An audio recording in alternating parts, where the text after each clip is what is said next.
जैसा कि आप सभी जानते हैं कि सीए का जो रिजल्ट है वो अभी कुछ दिन पहले आया है, राइट। और हर बार रिजल्ट आने के बाद दो तरह के स्टूडेंट होते हैं, एक जो वो पास हो जाते हैं, दूसरे जो किसी कारणवश पास नहीं हो पाते या पास हो जाते हैं बट उनके जो मार्क्स है वो उनकी एक्सपेक्टेशन जितने नहीं आ पाते।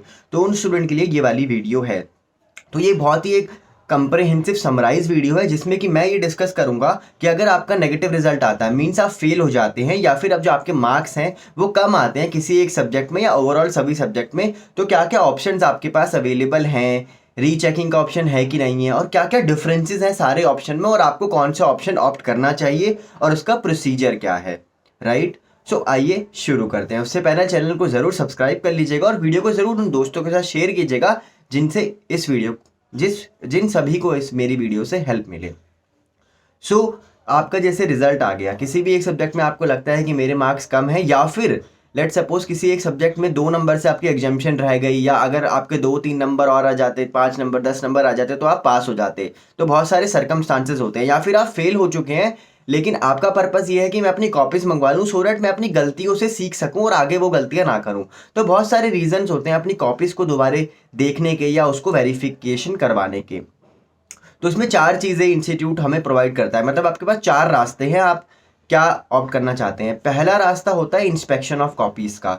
इस रास्ते में क्या होता है कि आपको आईसीआई एग्ज़ाम, जिस एग्ज़ाम वेबसाइट पे आपने फॉर्म भरा उसी पे जाके इंस्पेक्शन के लिए अप्लाई करना होता है। लेकिन इंस्पेक्शन में होता क्या है, जब आप इंस्पेक्शन के लिए अप्लाई करेंगे 500 रुपये इसकी फ़ीस होती है पर एग्ज़ाम पेपर की। लेकिन इसमें क्या होता है, आपको आईसीआई के ऑफिस जाना होता है और वहाँ पे आपको आपकी जो कॉपीज़ है वो दिखाई जाती हैं, हार्ड कॉपीज़, ठीक है। पहला ऑप्शन ये होता है जिसको जनरली मेरे को लगता है कि यूज़ नहीं करते होंगे बच्चे, या फिर यूज़ मतलब क्योंकि उसमें जाना पड़ता है, फिर आप जाओगे फिर वो एक बार आपको कॉपी दिखा देंगे, ख़त्म हो गई बात।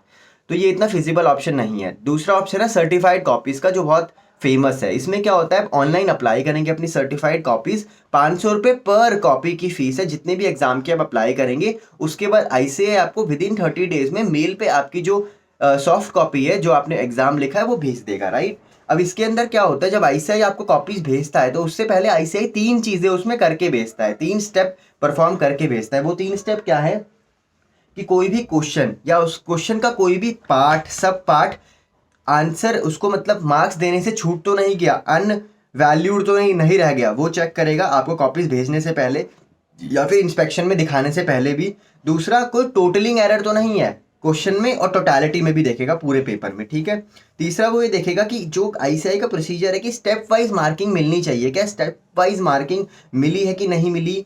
और जो मेन पेपर मतलब जो फ्रंट जो आपका आंसर शीट का फ्रंट पेज होता है वहाँ पे सारे टोटालिटी को, या फिर जो क्वेश्चन के एक क्वेश्चन नंबर 1 है उसके अंदर जो मार्क्स दिए गए हैं क्या बाहर ही वही प्लॉट किए गए हैं। तो ये 3-4 चीज़ें आईसीआई चेक करके आपको सर्टिफाइड कॉपी देता है। सर्टिफाइड कॉपी देने से पहले अगर लेट सपोज आपके मार्क्स इंक्रीज हो जाते हैं तो आईसीआई आपको कम्युनिकेट कर देता है कि आपके मार्क्स इंक्रीज हो गए या जो भी वाइसा वर्सा, और आपको कॉपीज मिल जाती है। तो अगर सर्टिफाइड कॉपी के फायदे क्या हैं कि आपके मार्क्स भी इंक्रीज होने के चांसेस हो सकते हैं, और दूसरा, आप अपनी कॉपीज देख के अपनी परफॉर्मेंस को एनालाइज कर सकते हो सो दैट वो मिस्टेक्स आप भविष्य में ना करें। तीसरा, ये भी एग्जाम फॉर्म पोर्टल पे 500 रुपये की फीस के साथ अप्लाई करनी है। तीसरा होता है वेरिफिकेशन ऑफ आंसर्स। इसमें क्या होता है, 100 रुपये पर पेपर की कॉस्ट लगती है। इसके अंदर जो मैंने 3-4 चीज़ें बताई ना कि आईसीआई ये करेगा, इसमें ये 3-4 चीज़ें आईसीआई कर देगा और आपको इंटीमेट कर देगा कि इसको करने से आपके मार्क्स इंक्रीज हुए हैं, सेम है, डिक्रीज हुए हैं, क्या हुए हैं, वो सिर्फ कम्युनिकेट कर देगा, आपको कॉपीज नहीं मिलेगी। ये हो गया तीसरा रास्ता। चौथा रास्ता वो है आरटीआई का।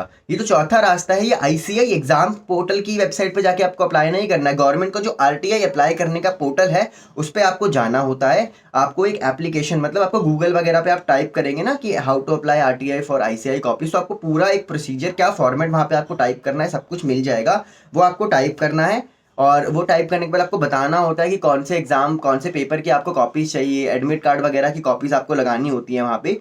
एंड देन आरटीआई की जो फीस होती है वो 10 रुपये की फीस आपको ऑनलाइन पे करनी होती है। और आरटीआई फाइल करने के विद इन 30 डेज 40 डेज में आईसीएआई आपको आपकी कॉपीज देता है, आरटीआई के थ्रू आपको कॉपीज आ जाती है। तो इसमें डिफरेंस ये आता है कि सर सर्टिफाइड कॉपीज और आरटीआई में क्या फ़र्क है, हम किस में जाएं। अच्छा, अब इसमें एक और क्वेश्चन आता है कि सर्टिफाइड कॉपी आपको देने से पहले आईसीआई वो 4 चीज़ें करता है जो मैंने बताई, 4 चीज़ें चेक करता है, टोटलिंग एंड ऑल, राइट? तो क्या आरटीआई में भी वो 4 चीज़ें चेक होती है या आरटीआई में सिंपली कॉपी उठाई जाती है और हमें दे दी जाती है? ऐसा नहीं होता। मैंने आईसीआई को मेल करके पूछा था कि आप आरटीआई में कॉपी देने से पहले क्या वो 4 चीज़ें चेक करते हो जो आप सर्टिफाइड कॉपी में करते हो, जिसके आप 500 रुपये लेते हो? तो उनका आंसर आया यस, हम चेक करते हैं, राइट? तो सर्टिफाइड कॉपी और आरटीआई में अगर मैं देखूं तो आरटीआई सही रहेगा। क्यों? क्योंकि आरटीआई में आपकी फीस बहुत कम लग रही है, 10 रुपये फीस है, वहाँ 500 रुपये फीस लग रही है, ठीक है? तो आपको आइडियली आरटीआई अप्लाई कर देनी चाहिए, क्योंकि आरटीआई अप्लाई करने पे भी वो 3-4 चीज़ें आईसीआई चेक कर रहा है। लेकिन फिर उस पर एक डाउट क्या आता है, मेरे पास स्टूडेंट कहता है कि लेट सपोज हमने आरटीआई अप्लाई कर दी और हमने देखा कि हमारे जो मार्क्स हैं वो कॉपीज में भरे हुए हैं, तो हम आईसीआई को कैसे इंटीमेट करेंगे? प्रैक्टिकल चैलेंजेस की आईसीआई ऑब्लिगेटरी होगा हमारे मार्क्स बढ़ाने के लिए। तो आइडियली यस, अगर आपकी आरटीआई में आता है कि आपके मार्क्स बढ़े हुए हैं तो आप आईसीआई को कम्युनिकेट कर सकते हो कि देखिए हमारी आरटीआई में कॉपी आई है और ये हमारे मार्क्स है, जबकि हमारे एक्चुअल मार्क्स ये आए थे, तो आप जो भी डिफरेंस है उसका हमें बेनिफिट दीजिए।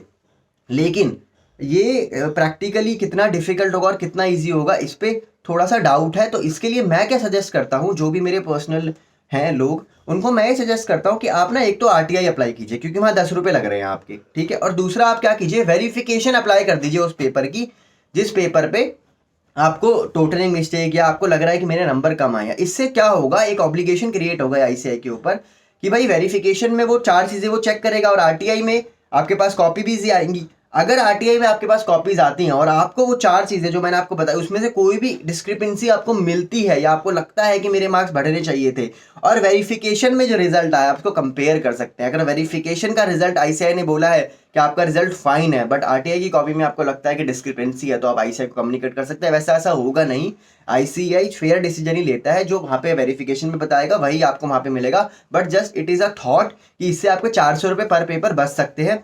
वेरिफिकेशन अप्लाई करना है आरटीआई के साथ या नहीं करना है, ये आपकी चॉइस है दोस्तों। बट मेरे अकॉर्डिंग 100 रुपये अगर आप पे करने में सक्षम हैं और आरटीआई लगा के 100 रुपये पे करके आप वेरिफिकेशन अप्लाई कर दीजिए, ये बेस्ट रूट रहेगा। इससे आपको आपकी परफॉर्मेंस भी पता लग जाएगा, और भगवान ने चाहा लेट सपोज आपका नंबर बढ़ने की गुंजाइश है या फिर आप जेन्युइनली डिजर्व करते हैं तो वो भी बढ़ सकते हैं। बाकी आप सभी को ऑल दी बेस्ट। जो प्रोसीजर है उसकी मेरी सेपरेट वीडियो है,